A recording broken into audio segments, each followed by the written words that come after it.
Hey everybody, I hope that you really enjoyed day one of Crushing the Rush, and you're ready to continue on throughout this week and hopefully make it a habit that you can stick with. Like I said, I have been doing this for, this will be going on my third week, but today is the first day that I have got everything in before my boys woke up, so I am pretty proud of that. But I just wanted to talk a little bit before I go on to teach about affirmations, to talk about this is not always going to be easy. Choosing to get up a little bit or a lot earlier every morning is not going to be easy. It might be really comforting to just stick with the fact that, yes, I need a lot of sleep. No, I'm not a morning person. But we need to think about why we're doing this. For me personally, the reasons go far beyond just needing some quality time in the morning. I do believe that this is the secret sauce to leading a successful life in all areas of my life.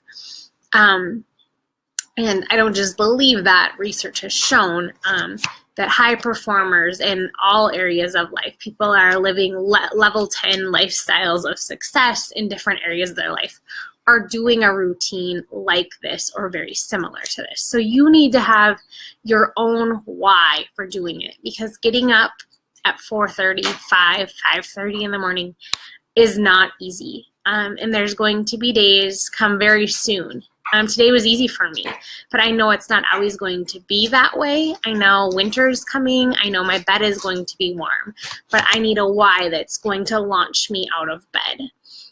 So just keep it positive in this group. It has been so fun to read everything.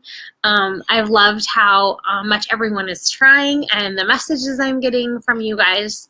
And then just to say no to our limiting beliefs for 6 days. It's just 6 days. We totally have this. And so if you're needing a review of the Lifesavers, you can go ahead and, or this group, watch the video from yesterday or read through the posts or the albums that I have posted for you.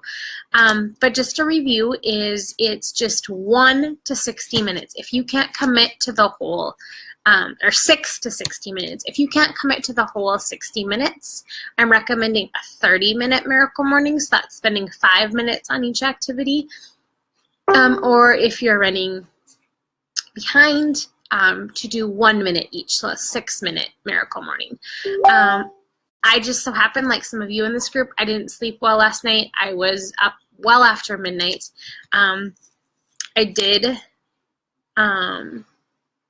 set my bedtime affirmations, but I did not do my brain dump. So I'm going to do that tonight. I have my pad of paper ready. But Sunday nights are kind of always a night like that for me. I just am kind of still getting over Sunday night dread, Monday morning dread, even though I don't have that anymore. My brain thinks I have to go to work in the morning. So tonight, everyone is going to go to bed and do a brain dump. You're going to jot down everything that pops into your pretty little head, and then you're going to set your intentions for your night ahead. And that's your bedtime affirmations. And if you need some, they're in the files. But basically, it's just that you're getting more than enough rest, and you're going to have more than enough energy to tackle the next day.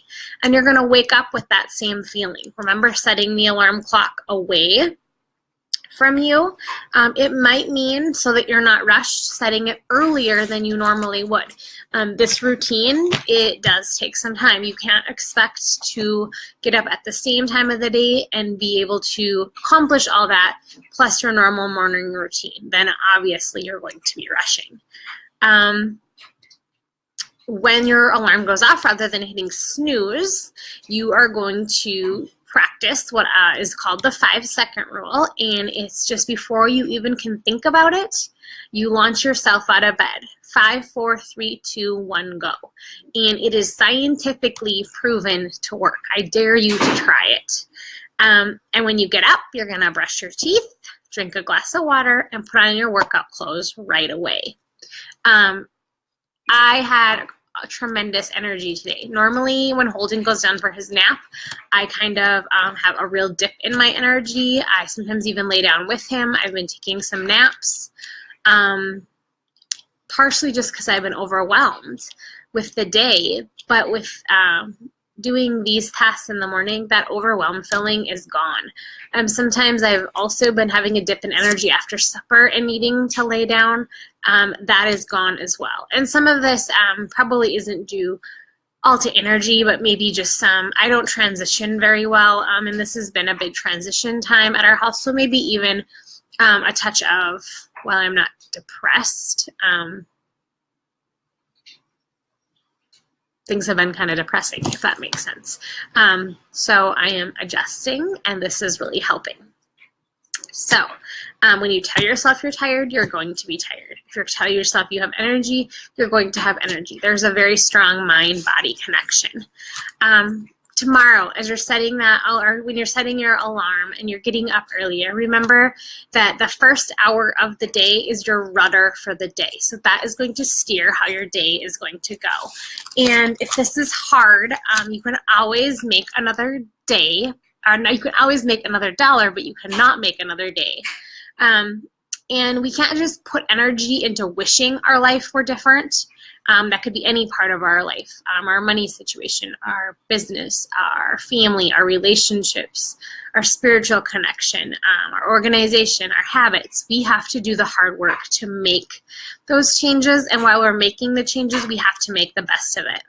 And while this is hard, getting up at 5:30, 4:30, it's hard. There's always a way when you're committed and you have that why. So by accepting total responsibility for every area of your life and refusing to give up and not blame anyone else, it's no one else's fault if you aren't able to get up and get these things done. It's taking that ownership, and it's hard. I'm a mom, so I have blamed it on the kids. I blamed it on maybe a husband that doesn't sleep well some nights. But I am in control of my situation as well. And I'm giving up those limiting beliefs of I'm not a morning person. I'm a night owl. That doesn't give me the excuse not to take charge of my day. Not enough time. For using those bedtime affirmations and getting establishing that mind-body connection with adequate rest, there's more than enough time. We all get the same 24 hours in the day. And so when we wake up with purpose, we're empowered and we're more intentional, and that saves more time during the day as well. If you're skeptical, keep in mind that these things are proven to work. And this is uninterrupted time for you, and it can only improve every area of your life. Now, as a chronic snoozer, I was someone who actually set my alarm ahead even earlier than I needed to get up so I could hit snooze. But if you think about the snooze button, if you're having trouble launching yourself out of bed, but I dare you to use the 5-second rule, and I bet it will work. Hitting snooze is just resisting our life. And why would we want to do that? It's like hitting that button and saying, I don't, or snooze again on your iPhone. I don't want to live the best life possible. If that's the only thing you're in control of during the day, we all need this more than we think we do. So you've practiced silence today. There were some questions on that, and it's the hardest part for me because I don't do silence. I like to talk. I don't like awkward silence. It's hard for me to quiet myself and be mindful, but that's why it's so much more important. And so I knew today at 10 minutes would be a stretch for me, and so I just looked at my stopwatch on my phone for 5 minutes. And I'm going to do some things differently. For me personally, I started with prayer, and I actually used a card that my kids got at church with just different items that I could pray for. If you're not spiritual, there are other options. There's meditation apps. You can just reflect on your day ahead. You can do deep breathing, and you can just practice gratitude, things you're grateful for. And remember not to be doing it in bed. And if you're still struggling with that, it's just a time to put your mind on vacation, to let go of stress. And at the very end, I repeated what I was breathing out when I exhaled into the world. So I'm breathing out light. I'm breathing in peace. I'm breathing out light. I'm breathing in peace. Whatever 2 words you feel fit you and your goals. So affirmations, I need to grab my planner here. That is what you're going to practice tomorrow along with silence. Affirmations are just a repetitive phrase that you say, and it needs to be spoken, and it's going to lead to belief. It's the most effective tool to becoming the person you need to be, and it's something that not very many people practice. And really, it's just self-talk. And self-talk, it leads to improved confidence, health, wealth, relationships, happiness. And the things you're going to write out are just going to be in alignment with your goals for those areas. Maybe it's going to be an affirmation that lets go of that limiting belief. For example, mine would say, I am a morning person. I get more than enough sleep. I have enough time to complete the tasks of my day. Those would be examples of affirmations.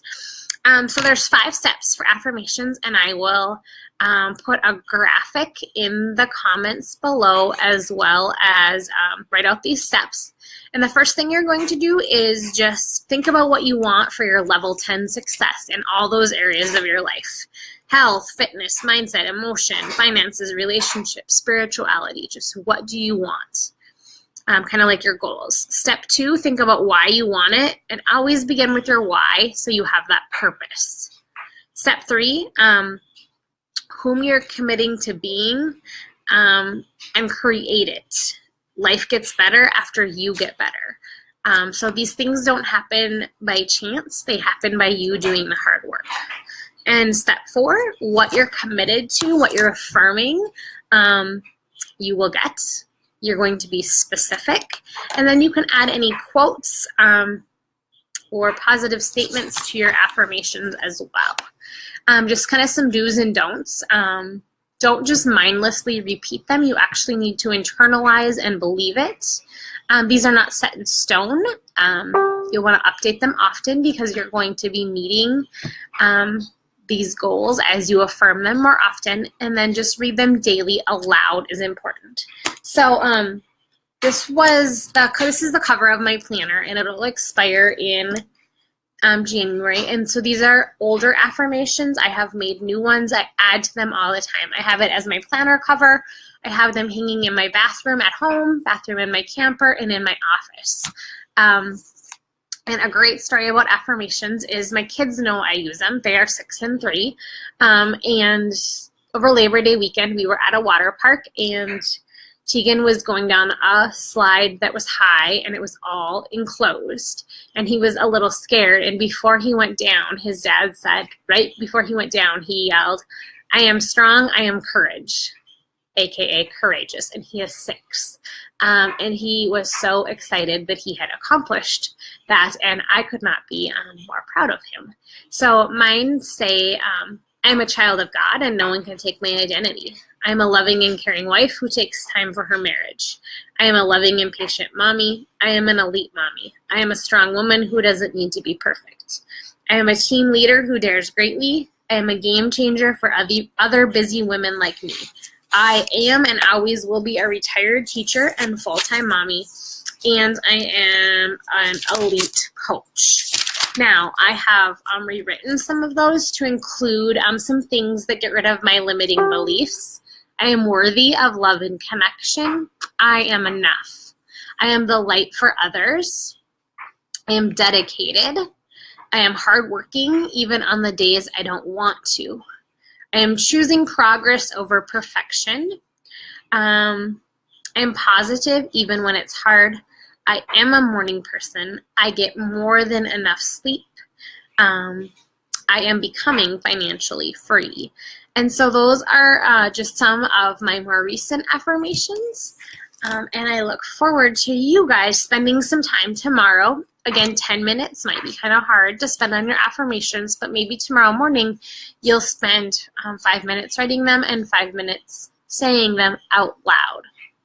Another tool is to record them onto your phone, and that way you can play it for yourself as well as saying them aloud. So I look forward to hearing how everyone's day 2 goes practicing the lifesavers of silence and affirmations. Have a great night, everyone.